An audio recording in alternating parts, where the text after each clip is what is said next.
If you saw the previous video, that was my intro. And now we are going to continue. This is part 2. We are talking about evolution and creation. Which one is scientific? And we're going to go ahead and move right along.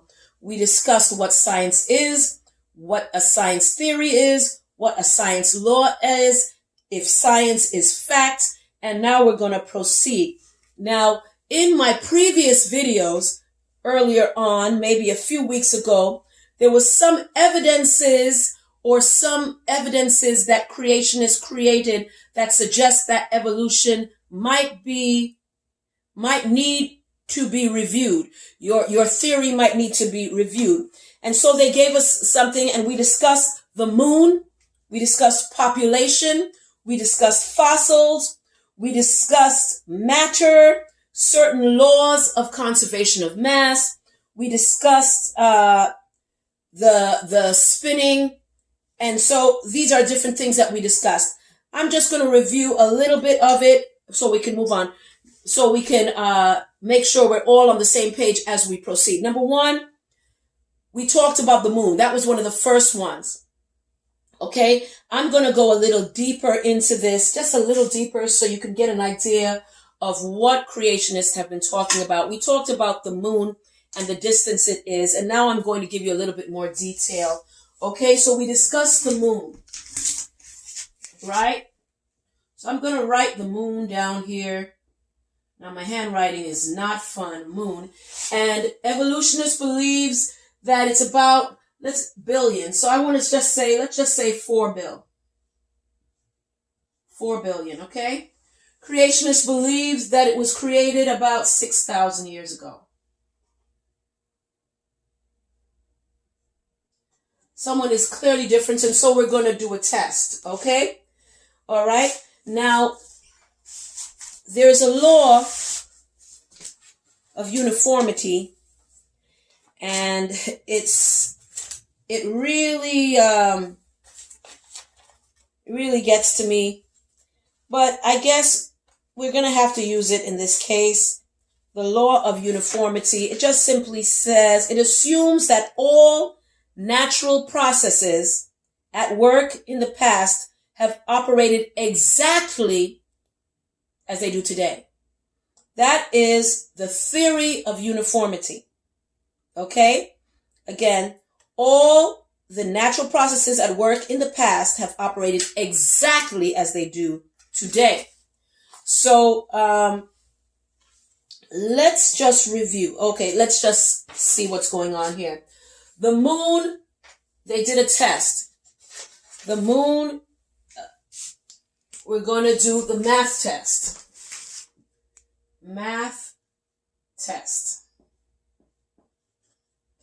They did a math test. Okay, so here's the math test. Right now, the distance the moon is from the Earth is about 238,856 miles.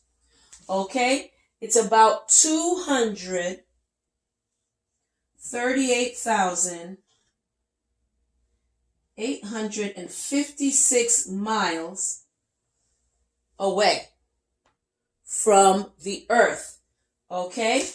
Now, how much is right now? It is believed that the moon is moving about 2 to 1 inches, somewhere in between. So I'm going to just say about 1.5 inches away every year. So considering that it's 238,856 miles, and the Earth is moving 1.5 inches every year. So looking at that, 238,856, we need to know, how does this convert to inches? How many miles is an inch? You can check that online. How many inches is a mile, I should say. How many inches is a mile? And if you do the math, they'll tell you it's about 63,360 inches. 1 mile is about 63,360 inches. 63,360 inches is a mile. Okay? So now let's do the math. If you multiply 238,856 by 63,360, you'll probably get about, if you do the math, maybe about 15 something billion. So I'm just going to be conservative and just leave it here. 15 billion. Okay. 15 billion inches away. And so we're going to continue. Now, we know that it's about 1.5 inches. It's moving away every year. So we already know that they're saying this earth is billions of years old. Let's just go with 1 million for right now. 1 million. Right? 1, 2, 3, 1, 2, 3. Okay? 1 million times 1.5 inches would give you about 1.5 million inches. 1.5 million inches, right? Now, 1.5 million inches. Yes, that's millions, thousands, hundreds. Yes. Now, okay. Now, if you divide that by miles, that's about 23.7 miles every million. Every million of years, it would move about 23.7 miles. You can do the math if you divide this by this. Again, that's supposed to be 360. Make sure that's clear. So that would give you about 23 miles per million of years. Now, if you had 40 million years, it would already go to 948 miles. Okay, remember, this is all the miles it could possibly be. Okay? So here we have 948 miles in 40 million years. Now they're saying it was billions. Billions. They're saying it was billions. So if it's billions, okay, so we did a 23 miles per million. 40 would be this. Now if it's 1 billion, even just 1 billion, that would put us to 23.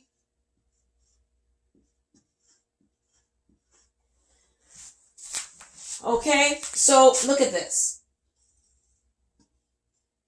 Do you see how close it will be to the earth? All right, so I just wanted you to see that for yourself. Let's erase that. Hopefully you got that. Do you see how much closer that would be to the earth? Now, so this is why we said in the lecture that, okay, if this is the earth and that's the moon, there's a gravitational pull that pulls the tides. So you'll notice on both sides, it will do that. So when you pull water, it shakes. You see how it shakes? So you're going to see that happen. But now, if it's this much closer, the tides would come up so high that it would destroy the earth. So that's pretty much the point that they're trying to make. All right? So we did the test here, and we don't believe that there were tides. There's no evidence of that.